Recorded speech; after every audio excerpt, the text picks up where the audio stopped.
In the name of the Father, and of the Son, and of the Holy Spirit. Amen. Let's read the Word of God for our reflection. A reading according to St. John's Gospel, chapter 1, verses 29 to 34. John the Baptizer saw Jesus coming towards him and said, "Look, there is the Lamb of God that takes away the sins of the world. It was of him that I said, 'Behind me comes one who has passed ahead of me, because he existed before me. I did not know him myself, and yet my purpose in coming to baptize with water was so that he might be revealed to Israel.' And John declared, 'I saw the Spirit coming down on him like a dove from heaven and rest on him. I did not know him myself, but he who sent me to baptize with water had said it to me. The man on whom you see the Spirit come down and rest is the one who is to baptize with the Holy Spirit. I have seen and I testify that he is the chosen one of God.'" The Gospel of the Lord.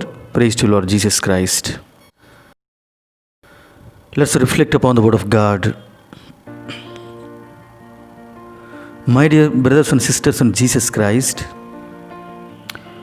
we see from the Gospel that John the Baptist was fully aware who he was and who Jesus was. He knew that he was only a messenger of God to announce the coming of the Savior. John could very well assume the role of the Messiah, at least for a while, as people thought he was. But you see, dear friends in Christ, it is in his truthfulness and humility he recognized and identified the one whom he came to bear witness to, the real Messiah, Jesus Christ, and surrendered himself to him.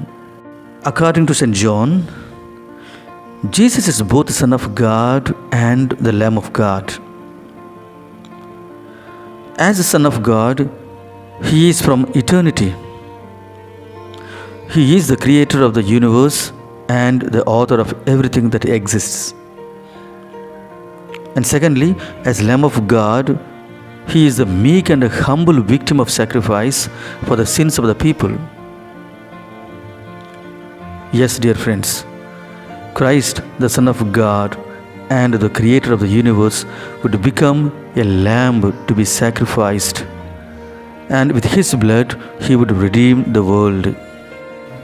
So, dear friends in Christ, let us be once again aware of our baptismal promises, that we die to our sin and come up with a new life in Jesus Christ.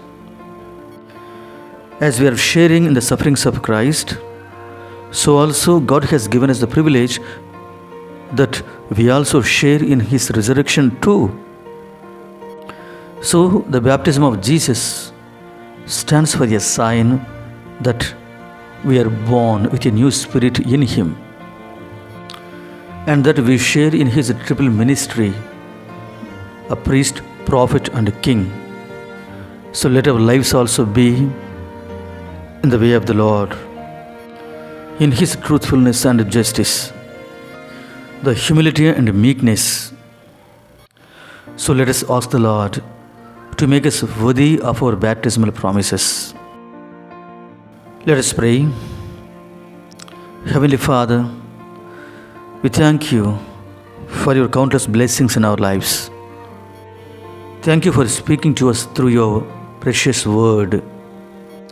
Father, you allowed your Son, Jesus Christ, to be one with us, taking upon the human nature, except the sin. You willed him strongly that he should become part of human nature, bearing our sins on his shoulders. You made him humble to carry on your mission for our salvation. Strengthen us, O Lord, in your love and faith. Help us to be a living witnesses to your Son Jesus Christ in this world. Lord, bless all those families and people who are bearing witness to you. People who sacrifice themselves for the sake of the kingdom of God. And for the people who hold on to their faith even in the most difficult times of trials and tribulations. Strengthen them, O Lord, that they may remain steadfast in their love and truth, in their faith in you. Bless your children who are listening to this word. Grant them good health of mind and body.